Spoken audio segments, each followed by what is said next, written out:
ndani. We kwani Raila, hiyo ilikuwa wakati gani hiyo? Wakati ile ambaye simba alikuwa na meno na makucha. Kwani hiyo simba uliona peke yako? Hakuna mtu mwingine aliona? Ni wewe tu Raila uliona? Hiyo simba tuling'oa meno, hata makucha tukakata. Sasa hivi tuko na simba kibogoyo.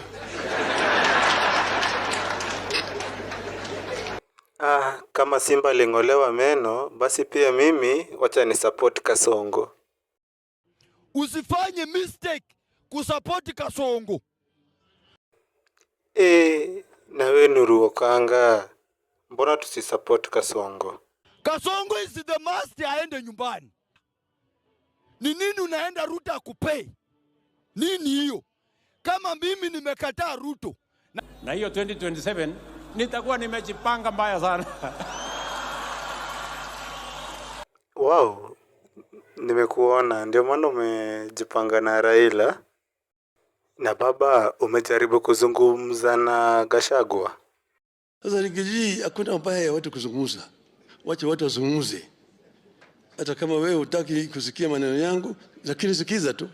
Hii mzee akitendawili amenikuta kwa mazishi hapo juzi. Hapo Nyandarua. Akaniambia, wewe, kwa nini hutaki mazungumzo? Kwani unaogopa mazungumzo? Wewe kubali tuzungumuze. Mimi nikaamuka na kumwambia mimi siogopi mazungumzo, ile mtu unaogopa ni wewe. Wewe mzee, wewe. Tunakuonea 18. Sasa nezi mitego nasikia umeweka wapi? Hiyo Ikulu nimeweka mitego kila kona, kila pale, kila mahali nimeweka, na niko na watu wa kunipigia simu. Wakionekana tu karibu naambiwa. Hiyo ndio hiyo mtego ya Gachagua. Aliweka mtego kule kwa State House. Anawekea baba mtego.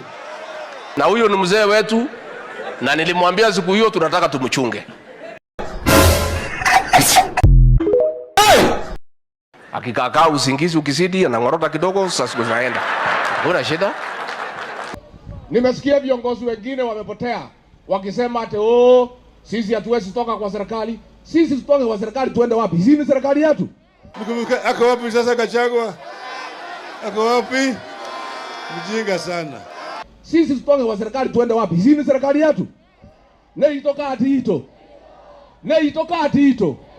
Ako wapi sasa Gachagua? Ako wapi?